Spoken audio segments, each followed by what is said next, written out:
V de venganza.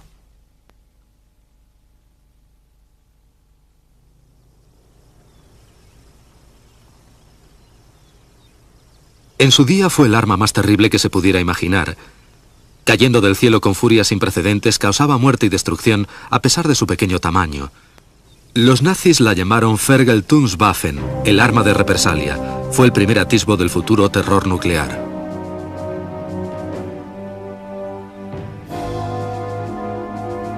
Era lanzada por medio de una potente catapulta sobre unos raíles de 50 metros de longitud. La V1 llovía del cielo contra sus objetivos, enviada desde lejanas bases camufladas en Normandía, Francia y Prusia Oriental. Bajo la estrecha rampa había un tubo ranurado con una cámara de reacción y un corto pistón de acero. Por medio de un generador se introducía gas a alta presión en el tubo, que a su vez empujaba al pistón hacia adelante. El pistón tenía una aleta que sobresalía por la ranura del tubo y arrastraba a la V1. En 3/4 de segundo era acelerada a cerca de 400 km por hora.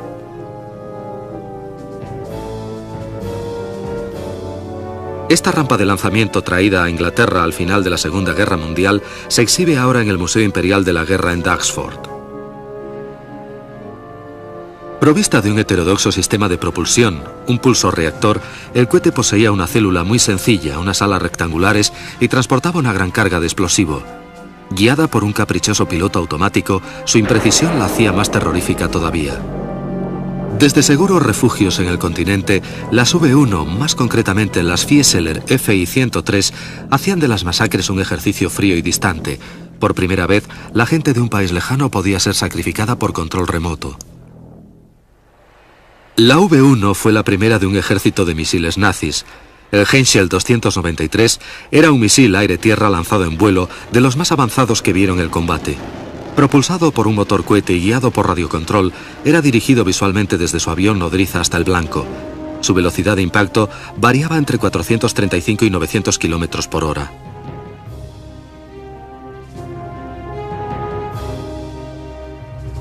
Pero el arma más terrorífica fue la sorprendente V2, con mucho la más formidable de todas ellas. Pesaba más de 14 toneladas, tenía un radio de acción de cerca de 320 kilómetros y transportaba su carga explosiva de 1 tonelada a una velocidad punta de 5.500 kilómetros por hora. También se desarrollaron cohetes antiaéreos como el Rhein-Tochter o Hija del Rin. El X-4 fue el primer misil aire-aire desarrollado para un nuevo avión de reacción. El Rheinbote o mensajero del Rin era un cohete multietapa que enviaba su carga más allá de 160 kilómetros. Volando a cerca de 6.100 kilómetros por hora, fue la máquina más rápida conocida hasta entonces.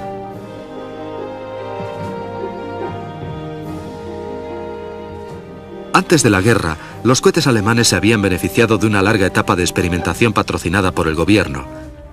Hacia 1930, los trabajos de hombres como Klaus Riedel, Rudolf Nebel y Kurt Heinrich eran los más avanzados del mundo.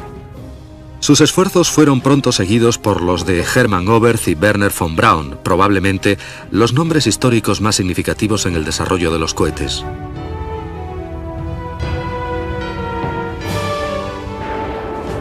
No tan conocido, pero sin embargo vital, fue el trabajo de hombres como Raymond Tilling. Su cohete de combustible líquido, Tilling, equipado con alas desplegables para su recuperación, fue probado con éxito en 1932. Lanzado desde un tubo montado en un trípode, no sobrepasó nunca los 300 metros, pero fue sin embargo lo más avanzado de su momento, un pilar fundamental en el camino del desarrollo de futuros cohetes. Cuando el cohete alcanzase su cénit y se hubiera consumido todo el combustible, las alas se desplegarían y volvería dando espirales a la Tierra para ser recuperado. Se esperaba que pudiera transportar correo a distancias cortas. Un año después de este vuelo de prueba, Tilling moriría al explotar un cohete durante el lanzamiento.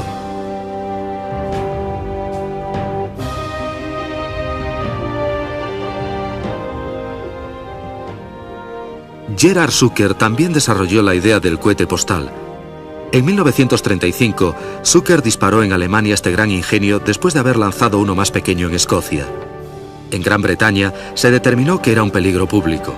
Al cohete de Zucker no le fue mejor en su Alemania natal. El HS-293, uno de los muchos herederos de la tradición balística alemana, pertenecía a la numerosa familia de armas aire-tierra desarrollada por Henschel. Provisto de un motor cohete Balta 109 de combustible líquido, el misil consistía en una bomba SC-500 a la que se le había añadido un fuselaje y unas alas. Dentro de la góndola que cubría el motor cohete Balta 109 se alojaban unos tanques internos para el combustible T-Stoff o peróxido de hidrógeno y Z-Stoff o permanganato sódico. El motor desarrollaba 600 kilos de empuje durante unos 10 segundos, incrementando unos 200 km/h la velocidad de lanzamiento del misil. Era lanzado entre 400 y 2000 metros de altura, a una distancia del blanco que oscilaba entre 3 y 18 kilómetros.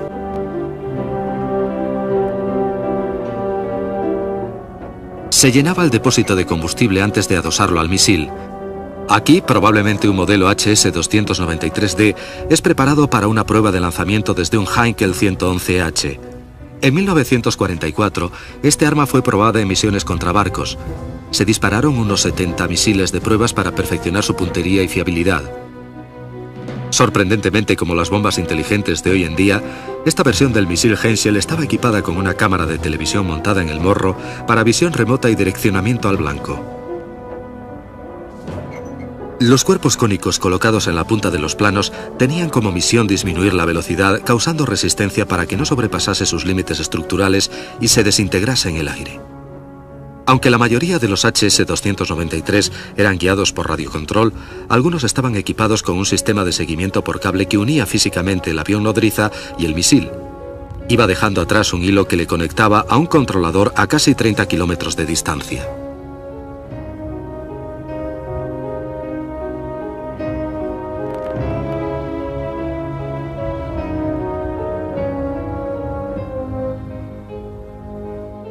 El controlador y el joystick estaban montados en la cabina del avión. Las superficies de mando eran guiadas moviendo o rotando la palanca del transmisor Kell. Como no había timón de dirección, solo se podía dirigir al misil por medio de cabeceo y de balance. El HS-293 podía ser transportado por cualquier avión de la Luftwaffe, incluyendo el pocas veces visto HE-177. Montado debajo del fuselaje del gran bombardero, el misil era normalmente lanzado a una distancia de 13 a 30 kilómetros del blanco. Una bengala muy brillante colocada en su cola permitía a los pilotos alemanes mantener contacto visual mientras acercaban la mortífera arma al objetivo. Esta versión particular estaba equipada con dos carretes de cable fino en la punta de los planos que le unían al avión nodriza. Este sistema fue posteriormente descartado en favor del más convencional radiocontrol, aunque demostrase ser muy susceptible a la interferencia electrónica por parte de los aliados.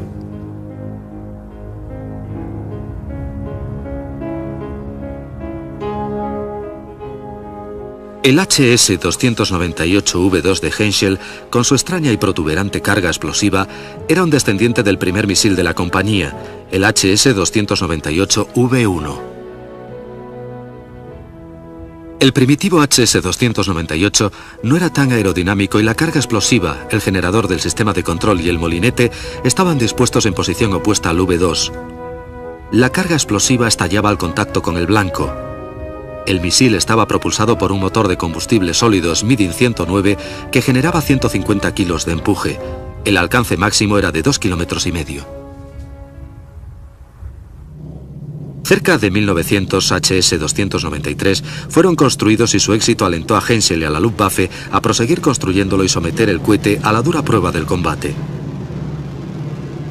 Surgieron numerosos problemas. Las bajas temperaturas frecuentemente inhibían los sistemas de control y de potencia del misil. Como eran difíciles de seguir con la vista después de lanzarlos, se añadió una bengala especial en la cola para observar su curso. Una vez lanzados, el misil salía rugiendo delante del avión impulsado por el empuje del motor cohete Balta. Su duración encendido era de 10 segundos solamente. Cuando se agotaba el combustible, continuaba un largo planeo a control remoto. La primera actuación bélica del HS-293 tuvo lugar el 25 de agosto de 1943, cuando varios Dornier 217 lanzaron algunos de estos misiles en un ataque contra destructores aliados en el Golfo de Vizcaya. Los resultados fueron diversos, pero 2 días más tarde una corbeta enemiga fue alcanzada y hundida por estos misiles. El misil continuó utilizándose de manera limitada hasta el final de la guerra y solo fue parcialmente efectivo. La última misión tuvo lugar en abril de 1945 en un ataque contra los puentes del río Oder. El HS-293 era delicado. La temperatura del misil tenía que ser mantenida dentro de unos límites fijos. Para ello se utilizaba una conducción de aire caliente fijada al avión nodriza. Cuando se llegaba al área del objetivo, el transmisor del avión se conectaba con el receptor del misil y el giróscopo se ponía en funcionamiento. Al avistar el blanco, el piloto daba vueltas alrededor de él para que el tripulante que controlaba al misil tuviera una buena visión. En el momento del lanzamiento, se apretaba en el visor el botón de suelta, cortando al misil el cordón umbilical con la nodriza. Después de un segundo de caída libre, la unidad de control del proyectil comenzaba a funcionar. El controlador, desde el avión, encendía el motor Balta y le dirigía durante su viaje final.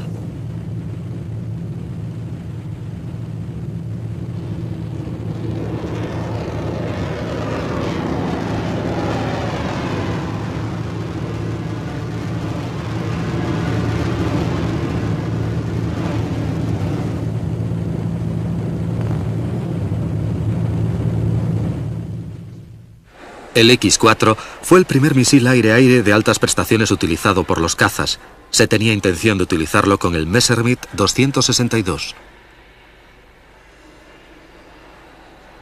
Restricciones de tamaño y peso dictaminaron que esta arma, su motor cohete BMW 109 y sus toberas de escape, arrolladas en espiral, tuvieran un diseño extraordinariamente compacto. Muchos de los combustibles utilizados en los motores de los misiles alemanes eran particularmente tóxicos e hipergólicos, lo que significa que cuando dos componentes se ponen en contacto, arden, algunas veces con resultados catastróficos.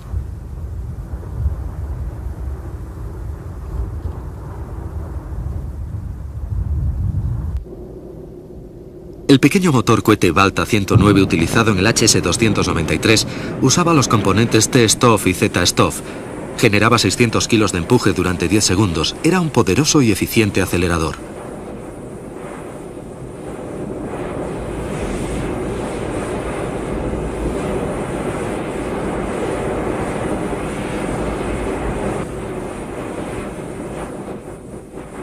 El X-4 de 60 kilos, suspendido aquí del ala de un FW-190, tenía un radio de acción de 3 kilómetros y una velocidad máxima de 1130 kilómetros hora.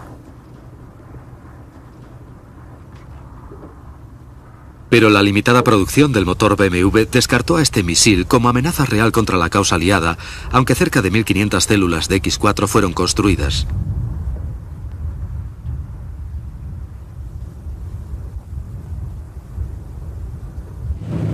Durante las pruebas, el X-4 fue lanzado desde el Junkers 88 y 388 y del Focke-Wulf 190.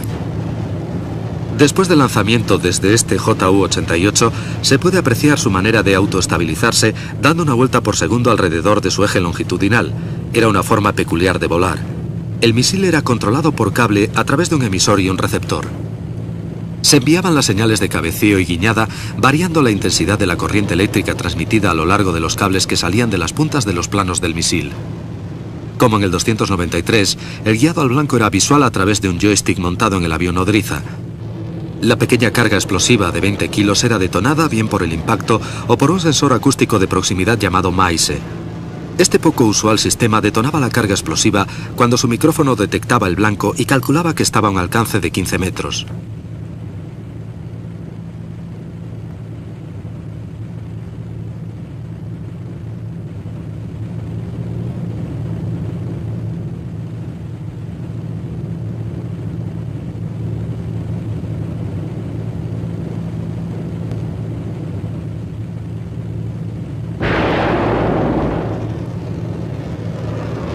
Otro misil proyectado para derribar aviones, esta vez desde tierra, era el Rheintochter de Rheinmetall Borsig.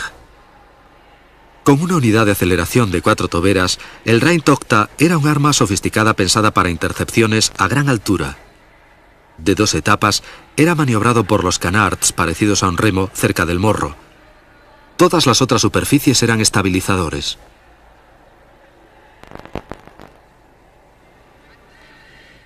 El misil es una máquina compleja que necesita una gran estructura de lanzamiento.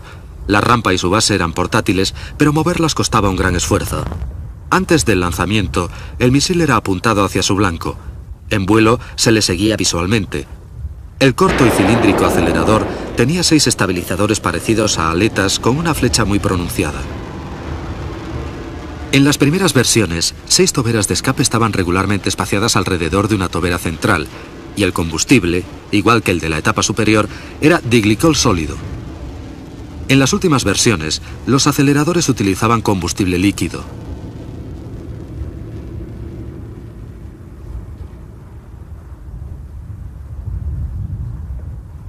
La máxima velocidad en ambos casos variaba entre 1050 y 1300 km/h, aunque el techo del modelo más avanzado, cerca de 15.000 metros, era alrededor de 10.000 metros mayor que el de su predecesor.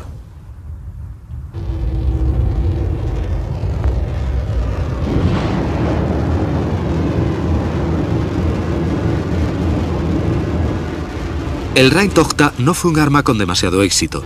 A principios de 1942, durante el programa de pruebas, se lanzaron algunas de las 82 de las versiones primitivas. Hacia diciembre de 1942, el proyecto se había terminado.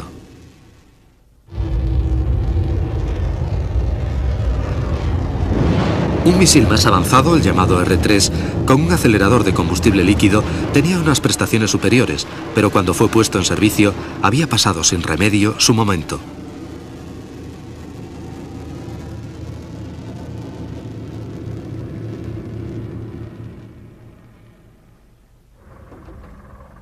Existían 8 motores cohete principales de uso común en el Reich.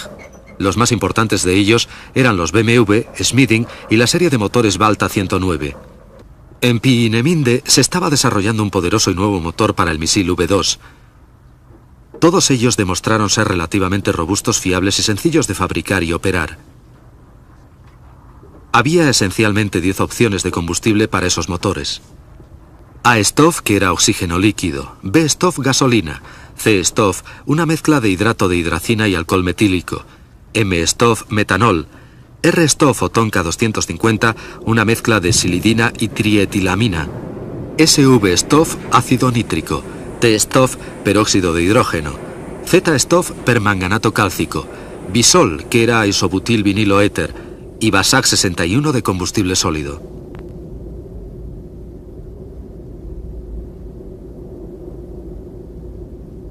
El Henschel 117 Schmetterling o Mariposa era un misil antiaéreo tierra-aire que utilizaba 2 aceleradores de combustible sólido para la fase de lanzamiento. Estos 2 aceleradores de 1750 kilos de empuje eran montados encima y debajo del fuselaje. Tardaban en extinguirse solo 4 segundos y después se desprendían automáticamente. En ese instante, el motor principal de combustible líquido montado en la cola del proyectil se hacía cargo del impulso. Se lanzaba utilizando una cureña de un cañón de 37 milímetros. Con los aceleradores, el misil alcanzaba los 1100 km/h, pero cuando se extinguían, la velocidad del Schmetterling se reducía a la de crucero, que era de 950 km/h. Proyectado para interceptación a altitudes bajas y medias, el HE-117 era dirigido visualmente al blanco por un controlador en tierra que utilizaba un visor. 2 operadores se hacían cargo de la interceptación. Uno seguía el objetivo con el visor, mientras el otro controlaba el misil con un joystick. Entre los dos, guiaban el arma por radio y la cabeza explosiva podía ser activada manualmente en cualquier momento del vuelo. Al HS-117 se le llegó a utilizar conjuntamente con los primeros radares alemanes, con el propósito de perseguir a distancia a los aviones enemigos y destruirlos. Fue un anticipo del futuro, pero no tuvo un gran éxito y no se conoce que hubiera derribado algún blanco. Como muchos otros misiles nazis tierra-aire, el HS-117 nunca entró en combate a pesar de que fueron construidos cientos de ellos.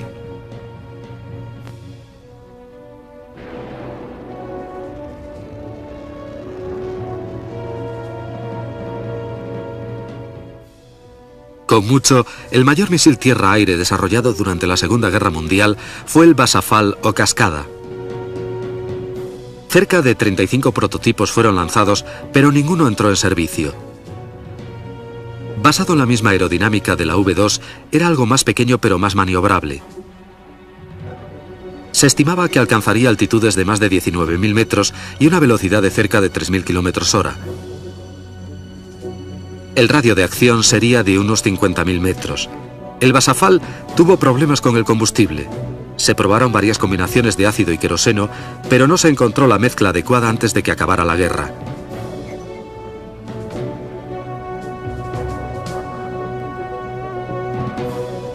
El Wasserfall era guiado mediante el sistema de control Rheinland. El misil era maniobrado por medio de radiocontrol desde el punto de lanzamiento. El objetivo era seguido por radar. Esta información era transmitida al controlador de tierra que, de acuerdo con ella, guiaba el misil hacia el blanco. Cuando estaba a una distancia adecuada, su carga explosiva podía ser detonada manualmente o bien por medio de un sensor de proximidad. A diferencia de la V2, el Wasserfall era controlado durante el vuelo. Durante la fase de lanzamiento, los aceleradores se ocupaban de la estabilidad del misil, pero en cuanto adquiría la suficiente velocidad, se hacían cargo las grandes superficies de control situadas en la cola. Incluso aunque no estallara exactamente en el blanco, la carga explosiva tenía la potencia suficiente para derribar al avión más sólido. Una carga secundaria fragmentaba al misil en trozos lo suficientemente pequeños como para no dañar a las personas en tierra. Otro intento para contener la ofensiva de bombardeo aliada fue un cohete tripulado desarrollado por Wagen y optimistamente denominado Nata o Víbora. Este pequeño avión era un arma no reutilizable. Después de la misión, el piloto debía saltar en paracaídas tras haber lanzado 24 cohetes.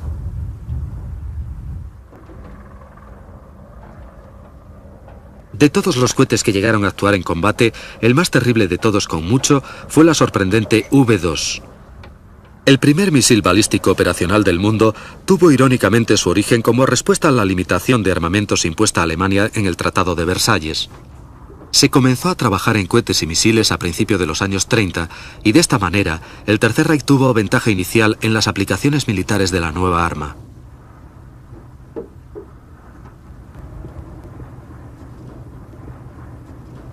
La experiencia que brindaron los primeros programas de pruebas fue de mucha utilidad para los nazis en sus logros en el campo de los misiles en los años siguientes.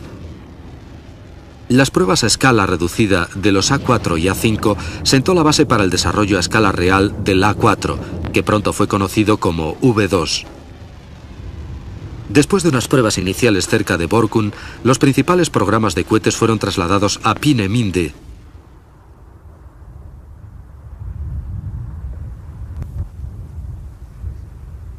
Aquí, en la costa del Báltico, se estableció una zona de pruebas de unos 470 kilómetros de longitud. Algunas islas adyacentes como Ruden y Greifswalder Oye fueron también utilizadas. Peenemünde llegó a ser la mayor y más sofisticada instalación de su clase en el mundo y la cuna de alguna de las armas más terroríficas de la Alemania nazi.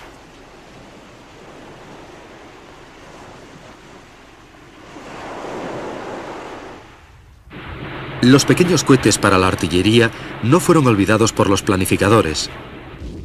El cohete de 15 centímetros y su lanzador Nebelwaffe 41 fueron de sobra conocidos por los soldados de infantería aliados.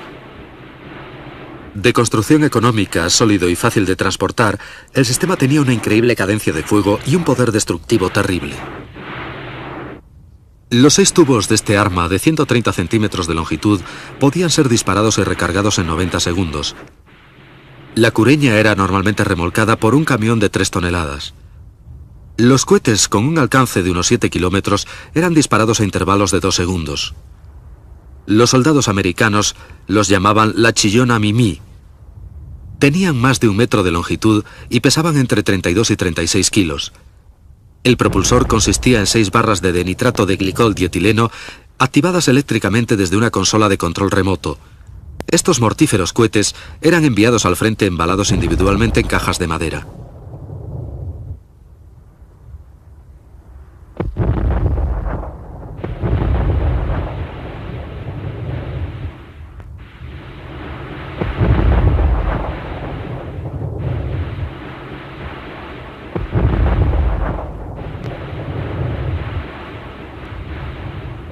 Los cohetes de 15 centímetros cuando se disparaban producían un zumbido aterrador que muchos soldados aliados no olvidarían nunca. Este arma dejaba una característica nube de humo, su talón de Aquiles, que frecuentemente atraía una violenta respuesta por parte de los morteros y artillería aliados. La V1 de Fieseler, provista de un pulsorreactor, nunca tuvo ese problema. Su gran alcance hizo que sus bases de lanzamiento fuesen extremadamente difíciles de localizar. En el interior de la V1 se alojaban 2 botellas esféricas de aire comprimido. Suministraban la energía para los giróscopos, piloto automático y el sistema de inyección de combustible. Por medio de válvulas se conducía el aire a sus diferentes destinos. Una interfaz eléctrica y un sistema neumático controlaba la V1 durante el vuelo. 2 servos neumáticos gemelos movían las superficies de control. Este sistema neumático de servo era actuado por el piloto automático.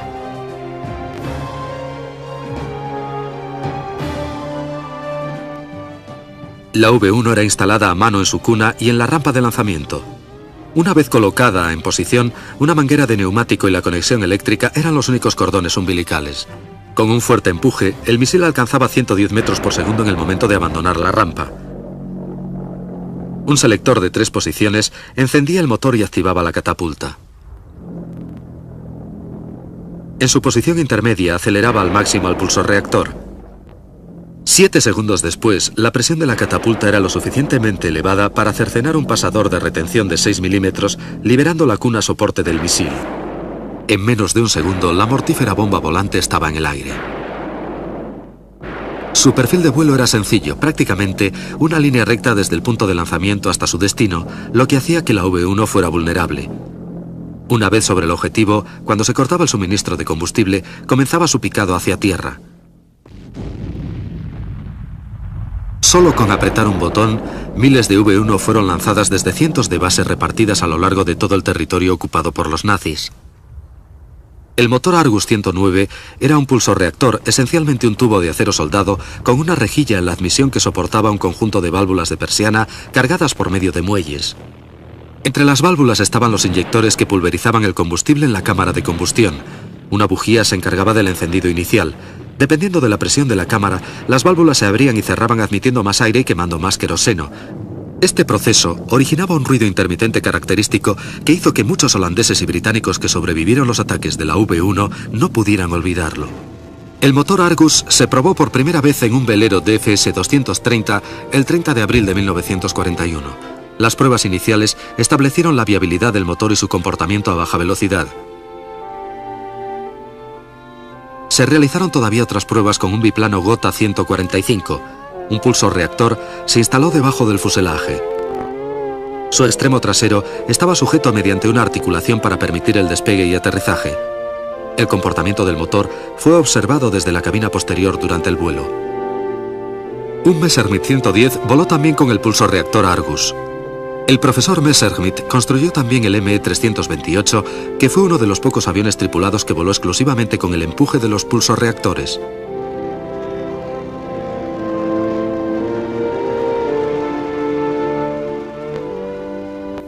Este raro cortometraje muestra la V1 antes de su primer vuelo. Difería significativamente de los modelos de serie. El difusor del motor, su tamaño en conjunto, la configuración del fuselaje y las superficies de control parecidas a un empenaje clásico eran muy distintas a la V1 final. Mucho más pequeña que el misil de serie, sirvió solamente para demostrar que era posible el vuelo sin piloto utilizando un pulsorreactor.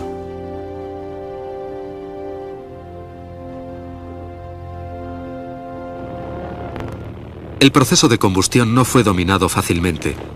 Se consiguió a través de un programa de pruebas exhaustivo, incluyendo la construcción de este prototipo estático que se utilizó para observar la combustión intermitente, lo que permitió obtener finalmente una planta de potencia funcional y relativamente fiable. Las válvulas se abrían para admitir aire en la cámara de combustión y se cerraban al quemarse la gasolina. Después se volvían a abrir para admitir aire fresco. Todo esto ocurría a gran velocidad y producía el zumbido que le dio su nombre, Buzz Bomb.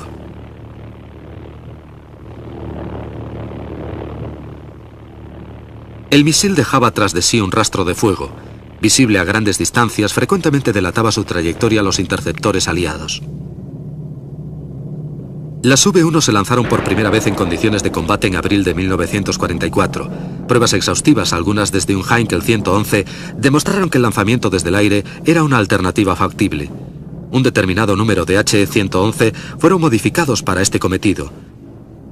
Esta forma de lanzamiento aumentaba el alcance de las bombas volantes y disminuía su necesidad de rampas fijas.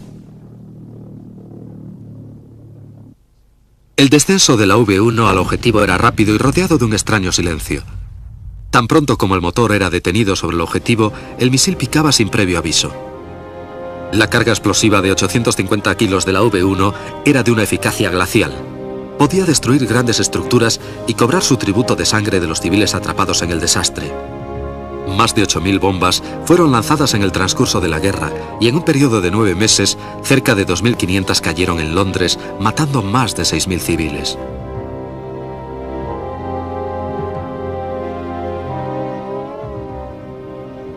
Contra la interceptación, la velocidad era su mejor defensa.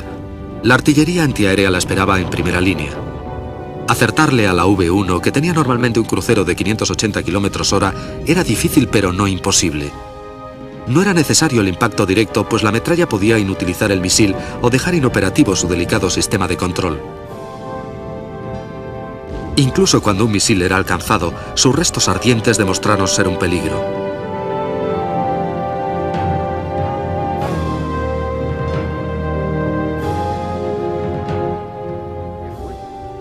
Algunos sistemas de radar británicos tuvieron un considerable éxito detectando estas armas de terror a grandes distancias.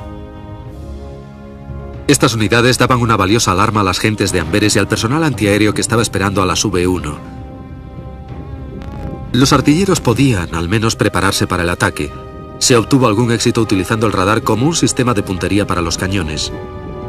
Las V-1 sin piloto que pudiera tomar acciones evasivas era un blanco ideal en estos casos. Quizá todavía más importante, los ataques nocturnos de las bombas volantes, aunque seguían siendo terroríficos, ya no eran impredecibles. Además, los objetivos podrían ser descubiertos por un simple cálculo geométrico, incluso antes de ver aproximarse a los misiles.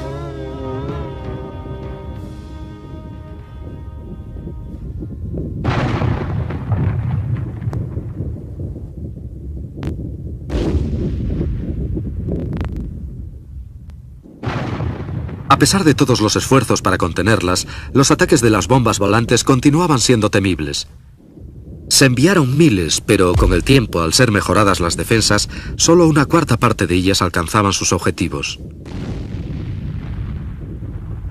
Nadie estaba a salvo de ellas. Los motores de las V-1 rugían diariamente sobre Inglaterra. Evelyn Waugh dijo de ellas: "Son tan impersonales como una plaga". El motor de la V-1 se paraba cuando su temporizador cortaba el flujo de combustible. El repentino silencio era un aviso bien conocido de que el misil iba a precipitarse contra el suelo. El talón de Aquiles de la V-1 era su trayectoria predecible y su velocidad relativamente baja. Frecuentemente se enviaban unidades de caza para interceptarla, incluyendo al avión británico de reacción Gloster Meteor. Después de la guerra, las V-1 capturadas fueron utilizadas por los expertos aliados en cohetes. Instantes antes del despegue, se le llenaba el depósito de combustible y se encendía el pulsor reactor. Un lanzamiento de V-1 era un suceso espectacular, producía una enorme nube de humo y fuego. Esta es la V-1 tripulada, la Fieseler 103R. Diseñada para ataques suicidas, solo se llevaron a cabo algunos vuelos de prueba hacia el final de la guerra. El Messerschmitt 163, interceptador tripulado con motor cohete de altas performances, neutralizó los intentos de Argus de convencer a la Luftwaffe que su avión suicida era una alternativa viable.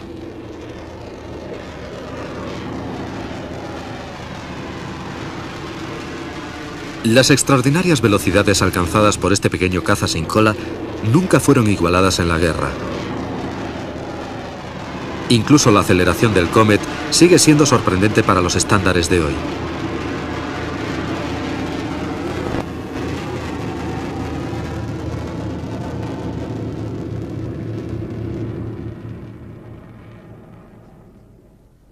Este avión sirvió como base para el desarrollo del Mzian, un interceptador tierra-aire de Messerschmitt. A diferencia de su primo mayor tripulado, estaba básicamente construido de madera y provisto con 4 motores de combustible sólido Schmidt 109 agrupados simétricamente alrededor del fuselaje, dentro del cual estaba el motor principal Balta RI 210B. El misil era lanzado utilizando la cureña del famoso cañón de 8,8 centímetros equipado con raíles y se dirigía a su blanco por radiocontrol.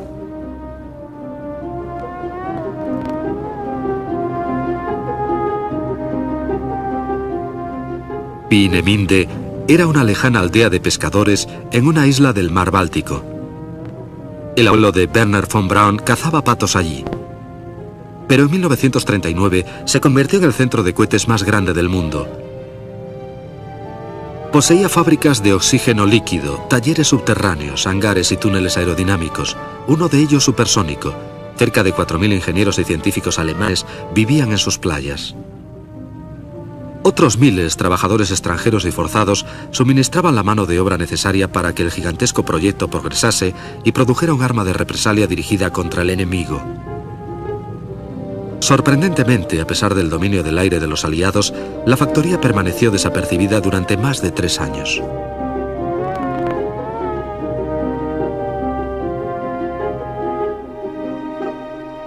Los americanos empezaron a estudiar la V1 tan pronto como algunos modelos cayeron en sus manos hacia 1944, con el resultado de que Ford Republic produjo una réplica un año más tarde.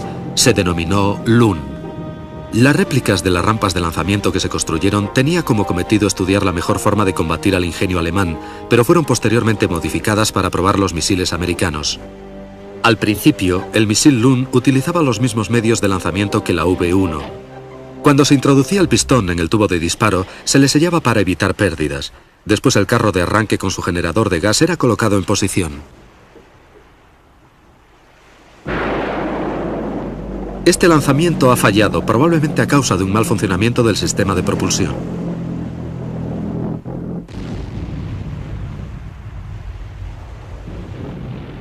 Este otro lanzamiento tiene más éxito. La cuna y el pistón se separan del misil en menos de un segundo después de que deja el rail. Ambos son recuperables y reutilizables.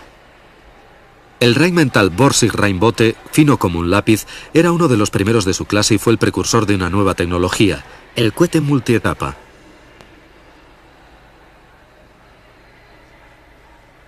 Esta arma del ejército, diseñada para transportar una carga de 40 kilos a 160 kilómetros, se pensaba que reemplazaría al cañón de artillería de campaña.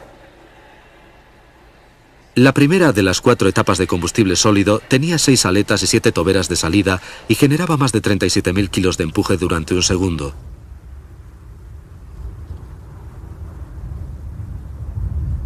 Era lanzada bien desde un remolque o desde una plataforma de artillería antiaérea móvil. El misil era erguido a una posición predeterminada que establecía el alcance y la dirección. Cada una de las etapas del Rheinbote estaba equipada con 6 estabilizadores de flecha pronunciada. Estos creaban una fuerza que hacía que el misil girase lentamente sobre su eje, estabilizando su trayectoria durante el vuelo. Cada etapa era activada en secuencia por medio de una carga que actuaba cuando la etapa precedente se extinguía. A diferencia de la primera etapa, el resto solo tenía una tobera de escape.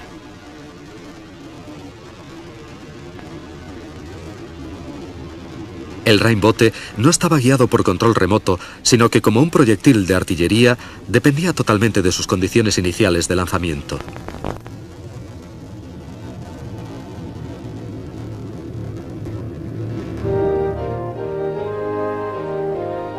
El arma balística más avanzada fue sin duda el cohete A4V2, la segunda de las armas de represalia de Hitler. En el extremo superior de su estructura de 14 metros llevaba una devastadora carga explosiva de 1 tonelada. Fácilmente transportada a lugares de lanzamiento camuflados repartidos por toda Europa, era un blanco más difícil de localizar que la V1 debido a su movilidad.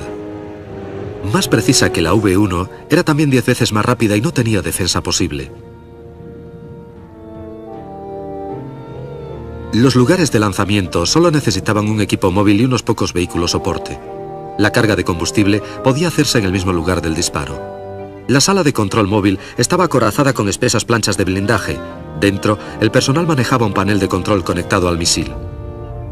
A lo largo de 1941 y 42 se llevaron a cabo numerosas pruebas y hacia finales de 1942 este arma siniestra fue finalmente lanzada con éxito.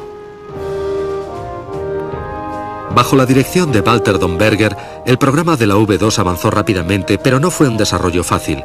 A las dificultades técnicas hubo que añadirles que Hitler opinaba que podía ser un triunfo científico, pero no un arma efectiva para la guerra moderna.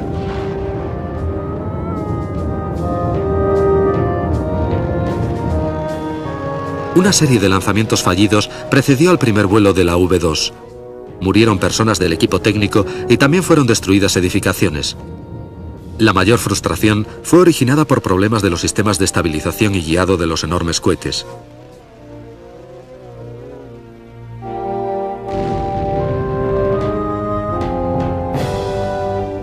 El daño no se limitó a las instalaciones de lanzamiento. Y aquí una cámara de combustión de V2 perdida, desplomándose en medio de un aeropuerto lleno de bombarderos HE-111.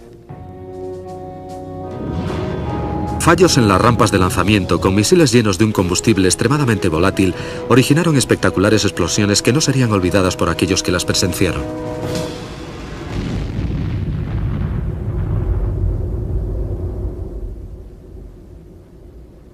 La V2 era lanzada al cielo por el mayor motor cohete de su momento. Quemaba oxígeno líquido y alcohol y producía un empuje de 25.000 kilos durante 68 segundos. El máximo alcance se conseguía a la mayor altura, unos 100 kilómetros. El tiempo de vuelo desde el despegue hasta el impacto en el blanco era de menos de 4 minutos.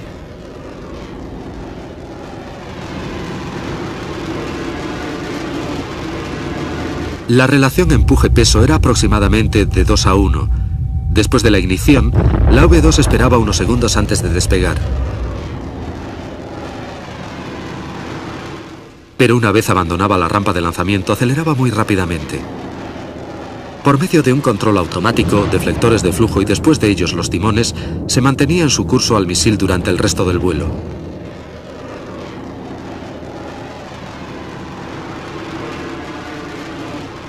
En un intento de ampliar los 300 kilómetros de alcance de la V2, se desarrolló el A4B.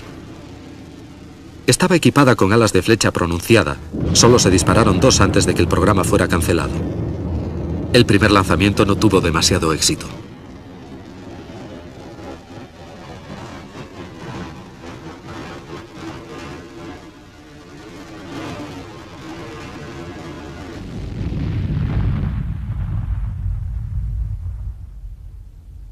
Unas 6.000 V2 fueron construidas antes del final de la guerra.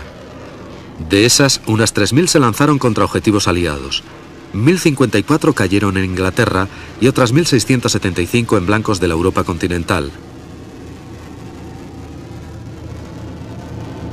Aunque Londres fue considerado al principio el objetivo principal, Amberes en Bélgica también recibió su azote. La antigua ciudad fue bombardeada por más del doble de bombas de las caídas en Londres.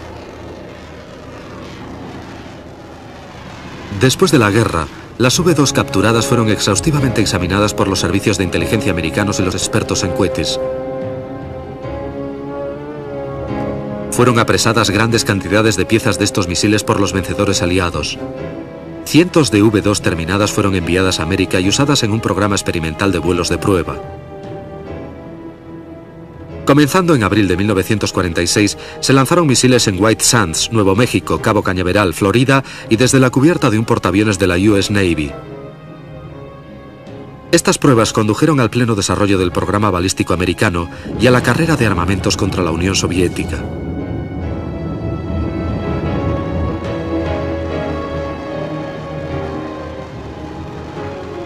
En septiembre de 1947, una V2 americana fue lanzada desde la cubierta de popa del portaaviones Midway, en lo que fue la primera prueba embarcada del gran misil alemán. El lanzamiento solo tuvo un éxito parcial y el ingenio fue intencionalmente destruido a una altitud de 2.400 metros. Se puede rastrear hasta la V2 la progenie de los misiles intercontinentales americanos, como el Conver Atlas. Heredero de la V2 fue el Titan II, el más potente misil balístico intercontinental de combustible líquido en servicio en el ejército americano.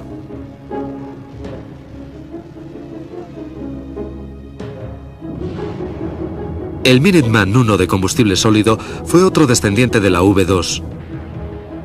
Al ser sólido su combustible, podía ser almacenado durante largos periodos de tiempo, listo para ser lanzado con solo pulsar un botón.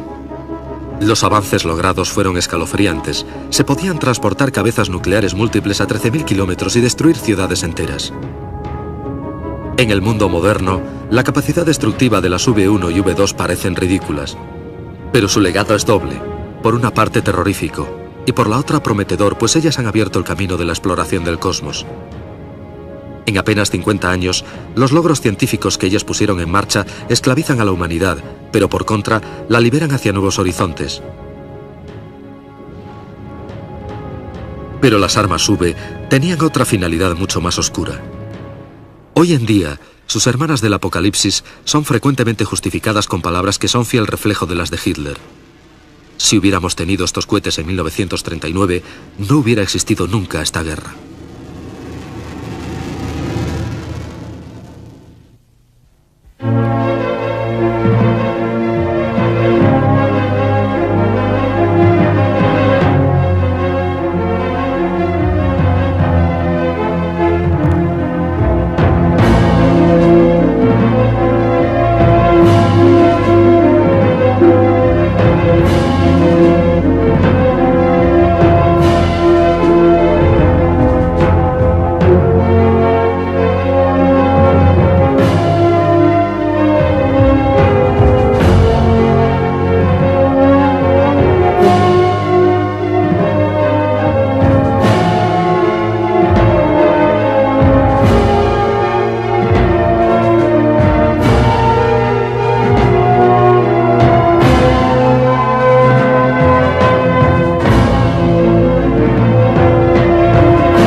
No podía ser sacrificada por control remoto.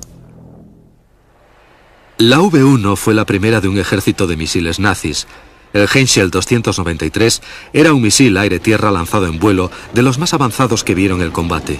Propulsado por un motor cohete y guiado por radiocontrol, era dirigido visualmente desde su avión nodriza hasta el blanco. Su velocidad de impacto variaba entre 435 y 900 kilómetros por hora.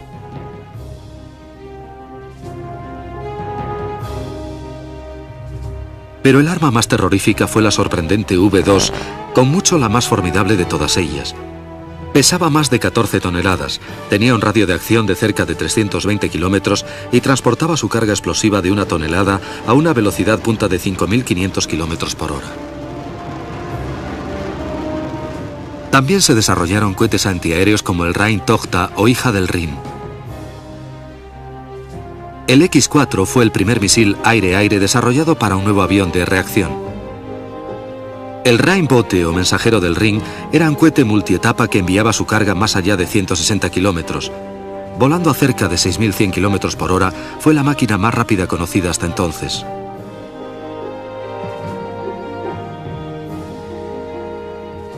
Antes de la guerra, los cohetes alemanes se habían beneficiado de una larga etapa de experimentación patrocinada por el gobierno. Hacia 1930, los trabajos de hombres como Klaus Riedel, Rudolf Nebel y Kurt Heinrich eran los más avanzados del mundo. Sus esfuerzos fueron pronto seguidos por los de Hermann Oberth y Werner von Braun, probablemente los nombres históricos más significativos en el desarrollo de los cohetes.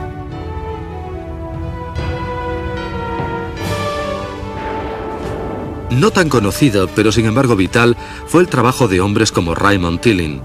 Su cohete de combustible líquido, Tilling, equipado con alas desplegables para su recuperación, fue probado con éxito en 1932. Lanzado desde un tubo montado en un trípode, no sobrepasó nunca los 300 metros, pero fue sin embargo lo más avanzado de su momento, un pilar fundamental en el camino del desarrollo de futuros cohetes. Cuando el cohete alcanzase su cénit y se hubiera consumido todo el combustible, las alas se desplegarían y volvería dando espirales a la Tierra para ser recuperado. Se esperaba que pudiera transportar correo a distancias cortas. Un año después de este vuelo de prueba, Tilling moriría al explotar un cohete durante el lanzamiento.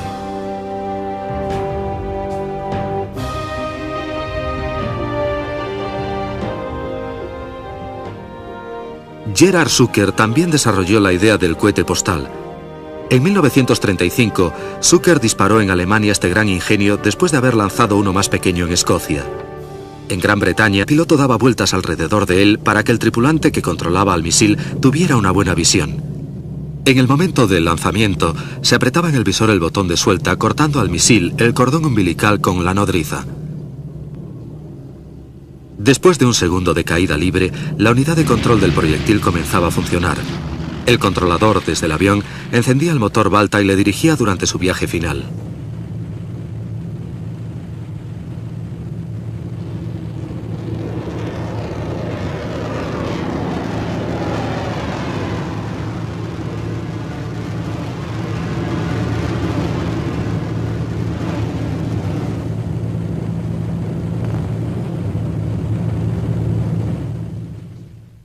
El X-4 fue el primer misil aire-aire de altas prestaciones utilizado por los cazas. Se tenía intención de utilizarlo con el Messerschmitt 262.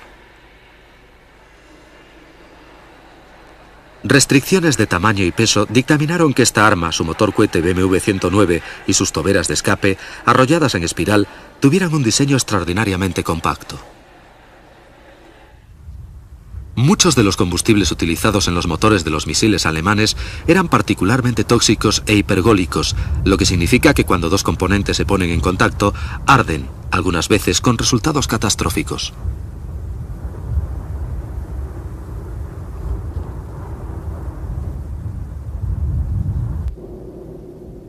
El pequeño motor cohete Balta 109 utilizado en el HS-293 usaba los componentes T-Stoff y Z-Stoff. Generaba 600 kilos de empuje durante 10 segundos. Era un poderoso y eficiente acelerador.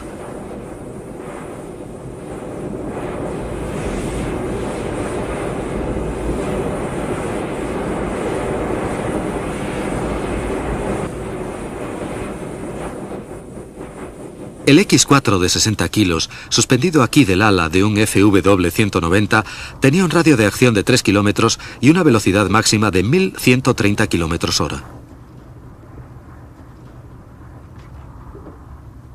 Pero la limitada producción del motor BMW descartó a este misil como amenaza real contra la causa aliada, aunque cerca de 1500 células de X-4 fueron construidas.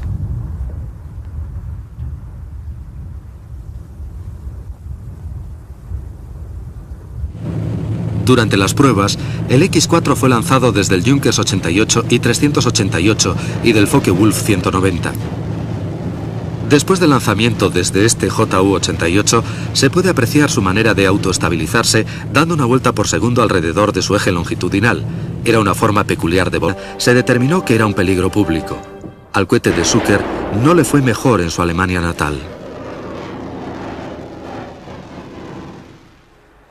El HS-293, uno de los muchos herederos de la tradición balística alemana, pertenecía a la numerosa familia de armas aire-tierra desarrollada por Henschel. Provisto de un motor cohete Balta 109 de combustible líquido, el misil consistía en una bomba SC-500 a la que se le había añadido un fuselaje y unas alas. Dentro de la góndola que cubría el motor cohete Balta 109 se alojaban unos tanques internos para el combustible T-Stoff o peróxido de hidrógeno y Z-Stoff o permanganato sódico. El motor desarrollaba 600 kilos de empuje durante unos 10 segundos, incrementando unos 200 km/h la velocidad de lanzamiento del misil. Era lanzado entre 400 y 2000 metros de altura, a una distancia del blanco que oscilaba entre 3 y 18 kilómetros.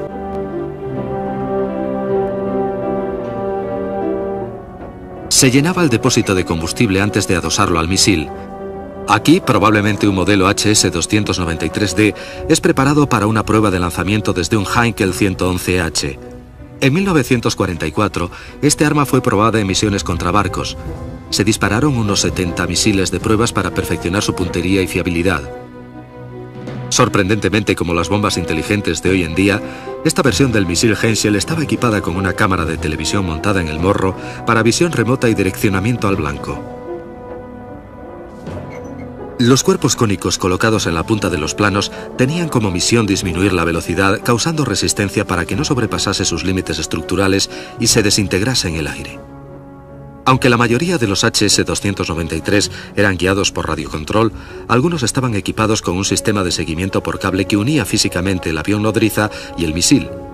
Iba dejando atrás un hilo que le conectaba a un controlador a casi 30 kilómetros de distancia.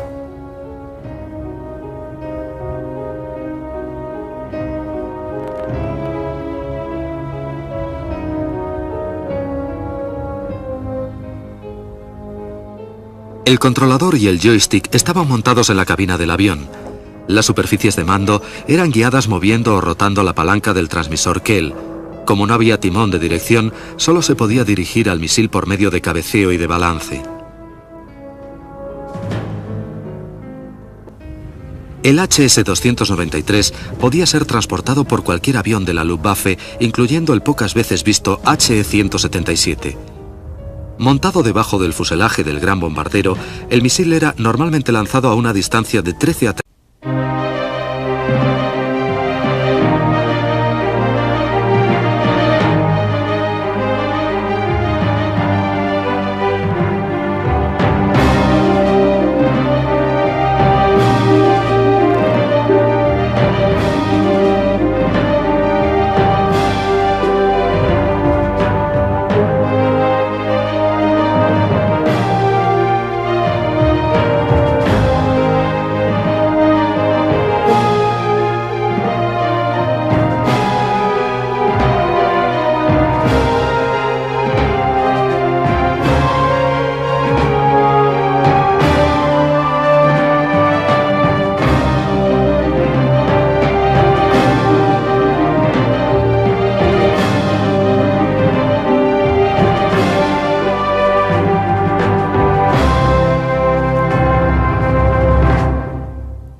V de venganza.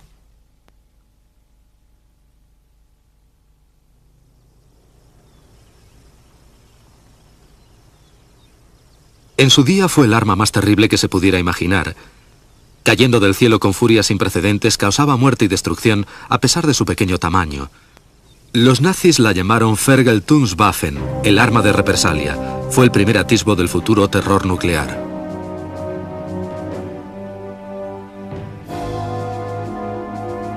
Era lanzada por medio de una potente catapulta sobre unos raíles de 50 metros de longitud. La V-1 llovía del cielo contra sus objetivos, enviada desde lejanas bases camufladas en Normandía, Francia y Prusia Oriental. Bajo la estrecha rampa había un tubo ranurado con una cámara de reacción y un corto pistón de acero. Por medio de un generador se introducía gas a alta presión en el tubo, que a su vez empujaba al pistón hacia adelante. El pistón tenía una aleta que sobresalía por la ranura del tubo y arrastraba a la V-1. En 3/4 de segundo era acelerada a cerca de 400 kilómetros por hora.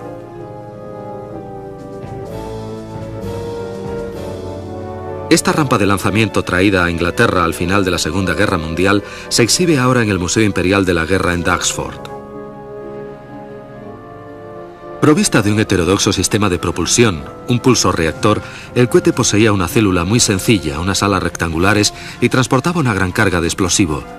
Guiada por un caprichoso piloto automático, su imprecisión la hacía más terrorífica todavía. Desde seguros refugios en el continente, las V-1, más concretamente las Fieseler Fi-103, hacían de las masacres un ejercicio frío y distante. Por primera vez, la gente de un país a 30 kilómetros del blanco. Una bengala muy brillante colocada en su cola permitía a los pilotos alemanes mantener contacto visual mientras acercaban la mortífera arma al objetivo. Esta versión particular estaba equipada con 2 carretes de cable fino en la punta de los planos que le unían al avión nodriza. Este sistema fue posteriormente descartado en favor del más convencional radiocontrol, aunque demostrase ser muy susceptible a la interferencia electrónica por parte de los aliados.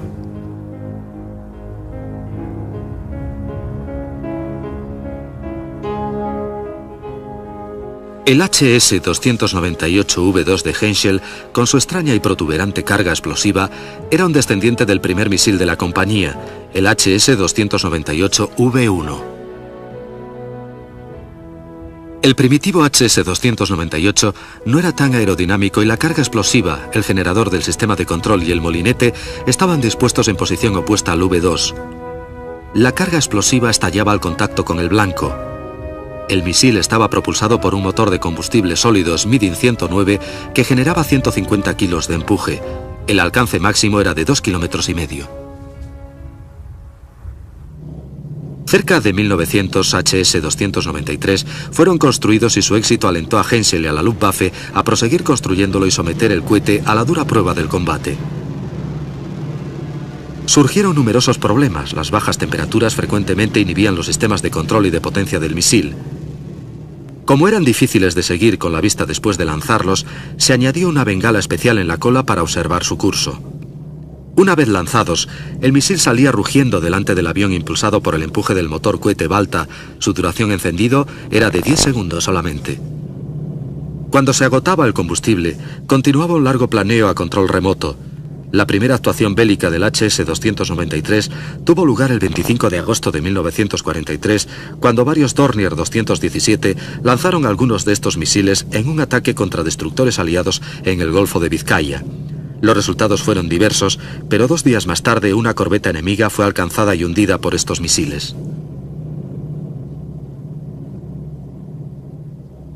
El misil continuó utilizándose de manera limitada hasta el final de la guerra y solo fue parcialmente efectivo. La última misión tuvo lugar en abril de 1945 en un ataque contra los puentes del río Oder. El HS-293 era delicado. La temperatura del misil tenía que ser mantenida dentro de unos límites fijos. Para ello se utilizaba una conducción de aire caliente fijada al avión nodriza. Cuando se llegaba al área del objetivo, el transmisor del avión se conectaba con el receptor del misil y el giróscopo se ponía en funcionamiento. Al avistar el blanco, su éxito alentó a Henschel y a la Luftwaffe a proseguir construyéndolo y someter el cohete a la dura prueba del combate. Surgieron numerosos problemas. Las bajas temperaturas frecuentemente inhibían los sistemas de control y de potencia del misil. Como eran difíciles de seguir con la vista después de lanzarlos, se añadió una bengala especial en la cola para observar su curso. Una vez lanzados, el misil salía rugiendo delante del avión impulsado por el empuje del motor cohete Balta. Su duración encendido era de 10 segundos solamente. Cuando se agotaba el combustible, continuaba un largo planeo a control remoto. La primera actuación bélica del HS-293 tuvo lugar el 25 de agosto de 1943, cuando varios Dornier 217 lanzaron algunos de estos misiles en un ataque contra destructores aliados en el Golfo de Vizcaya. Los resultados fueron diversos, pero 2 días más tarde una corbeta enemiga fue alcanzada y hundida por estos misiles. El misil continuó utilizándose de manera limitada hasta el final de la guerra y solo fue parcialmente efectivo. La última misión tuvo lugar en abril de 1945 en un ataque contra los puentes del río Oder. El HS-293 era delicado. La temperatura del misil tenía que ser mantenida dentro de unos límites fijos. Para ello se utilizaba una conducción de aire caliente fijada al avión nodriza. Cuando se llegaba al área del objetivo, el transmisor del avión se conectaba con el receptor del misil y el giróscopo se ponía en funcionamiento. Al avistar el blanco, el piloto daba vueltas alrededor de él para que el tripulante que controlaba al misil tuviera una buena visión. En el momento del lanzamiento, se apretaba en el visor el botón de suelta, cortando al misil el cordón umbilical con la nodriza. Después de un segundo de caída libre, la unidad de control del proyectil comenzaba a funcionar. El controlador, desde el avión, encendía el motor Balta y le dirigía durante su viaje final.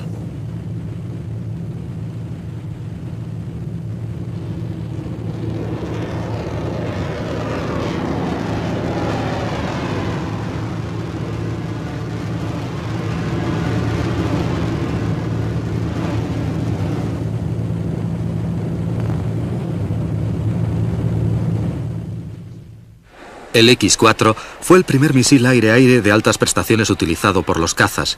Se tenía intención de utilizarlo con el Messerschmitt 262. El trípode no sobrepasó nunca los 300 metros, pero fue sin embargo lo más avanzado de su momento, un pilar fundamental en el camino del desarrollo de futuros cohetes.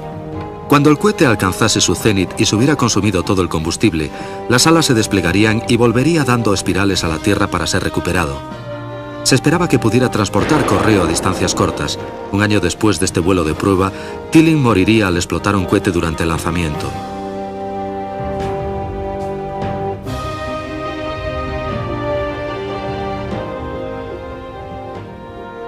Gerhard Zucker también desarrolló la idea del cohete postal. En 1935, Zucker disparó en Alemania este gran ingenio después de haber lanzado uno más pequeño en Escocia. En Gran Bretaña se determinó que era un peligro público. Al cohete de Zucker no le fue mejor en su Alemania natal. El HS-293, uno de los muchos herederos de la tradición balística alemana, pertenecía a la numerosa familia de armas aire-tierra desarrollada por Henschel. Provisto de un motor cohete Balta 109 de combustible líquido, el misil consistía en una bomba SC-500 a la que se le había añadido un fuselaje y unas alas. Dentro de la góndola que cubría el motor cohete Balta 109 se alojaban unos tanques internos para el combustible T-Stoff o peróxido de hidrógeno y Z-Stoff o permanganato sódico. El motor desarrollaba 600 kilos de empuje durante unos 10 segundos, incrementando unos 200 km/h la velocidad de lanzamiento del misil.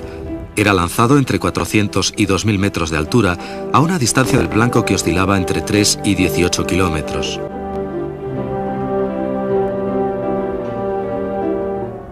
Se llenaba el depósito de combustible antes de adosarlo al misil. Aquí, probablemente un modelo HS-293D es preparado para una prueba de lanzamiento desde un Heinkel 111H. En 1944, este arma fue probada en misiones contra barcos. Se dispararon unos 70 misiles de pruebas para perfeccionar su puntería y fiabilidad. Sorprendentemente, como las bombas inteligentes de hoy en día, esta versión del misil Henschel estaba equipada con una cámara de televisión montada en el morro para visión remota y direccionamiento al blanco. Los cuerpos cónicos colocados en la punta de los planos tenían como misión el cohete poseía una célula muy sencilla, unas alas rectangulares y transportaba una gran carga de explosivo. Guiada por un caprichoso piloto automático, su imprecisión la hacía más terrorífica todavía. Desde seguros refugios en el continente, las V-1, más concretamente las Fieseler FI-103, hacían de las masacres un ejercicio frío y distante. Por primera vez, la gente de un país lejano podía ser sacrificada por control remoto. La V-1 fue la primera de un ejército de misiles nazis. El Henschel 293 era un misil aire-tierra lanzado en vuelo de los más avanzados que vieron el combate. Propulsado por un motor cohete y guiado por radiocontrol, era dirigido visualmente desde su avión nodriza hasta el blanco. Su velocidad de impacto variaba entre 435 y 900 km por hora.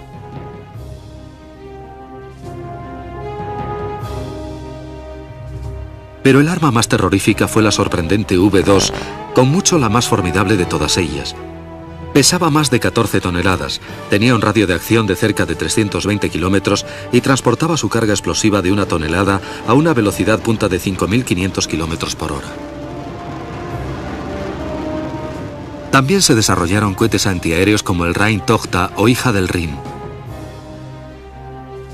El X-4 fue el primer misil aire-aire desarrollado para un nuevo avión de reacción. El Rheinbote o mensajero del Rin era un cohete multietapa que enviaba su carga más allá de 160 kilómetros. Volando a cerca de 6.100 kilómetros por hora, fue la máquina más rápida conocida hasta entonces.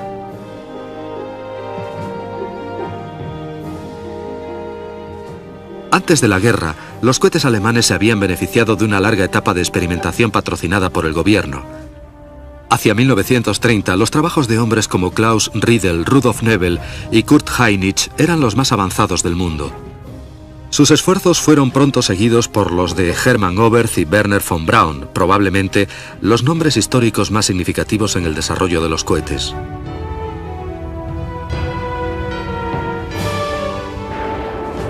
No tan conocido, pero sin embargo vital, fue el trabajo de hombres como Raymond Tilling.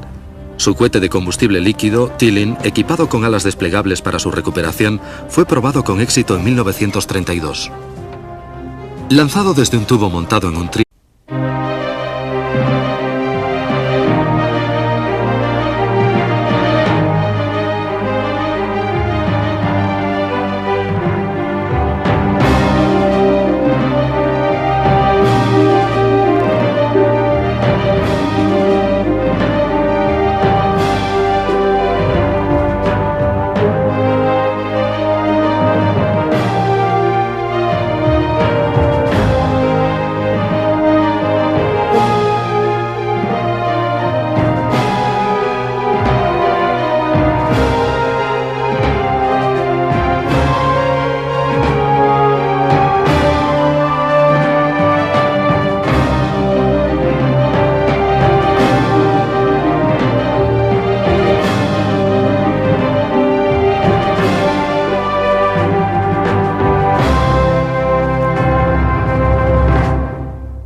V de venganza.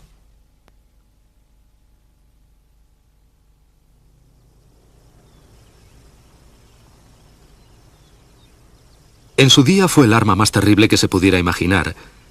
Cayendo del cielo con furia sin precedentes, causaba muerte y destrucción a pesar de su pequeño tamaño. Los nazis la llamaron Vergeltungswaffen, el arma de represalia. Fue el primer atisbo del futuro terror nuclear.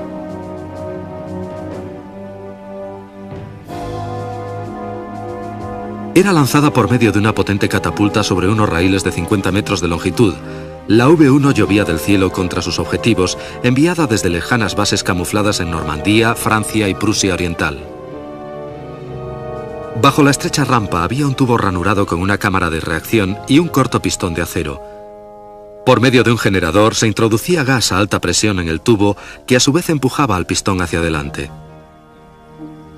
El pistón tenía una aleta que sobresalía por la ranura del tubo y arrastraba a la V1. En 3/4 de segundo era acelerada a cerca de 400 km por hora.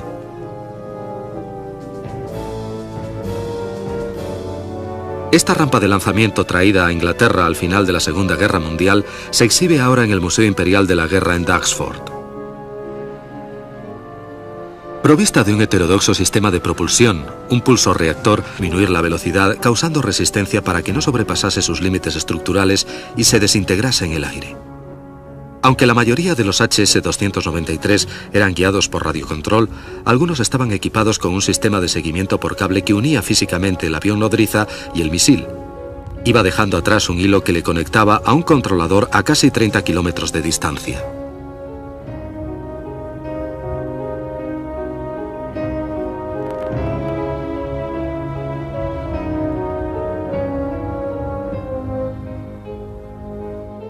El controlador y el joystick estaban montados en la cabina del avión.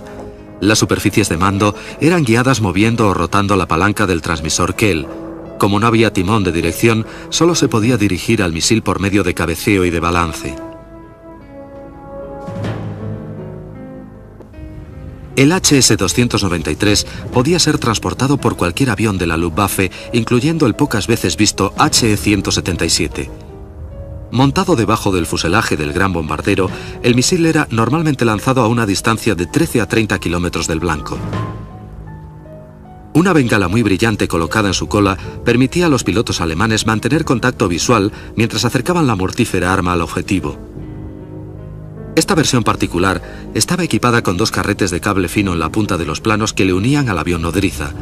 Este sistema fue posteriormente descartado en favor del más convencional radiocontrol, aunque demostrase ser muy susceptible a la interferencia electrónica por parte de los aliados.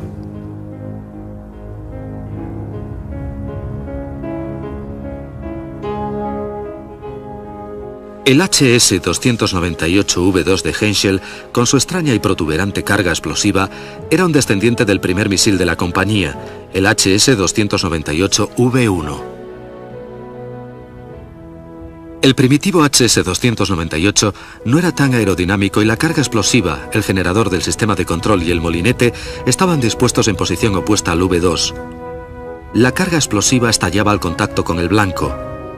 El misil estaba propulsado por un motor de combustible sólido Schmidt 109 que generaba 150 kilos de empuje. El alcance máximo era de 2,5 kilómetros. Cerca de 1900 HS-293 fueron construidos y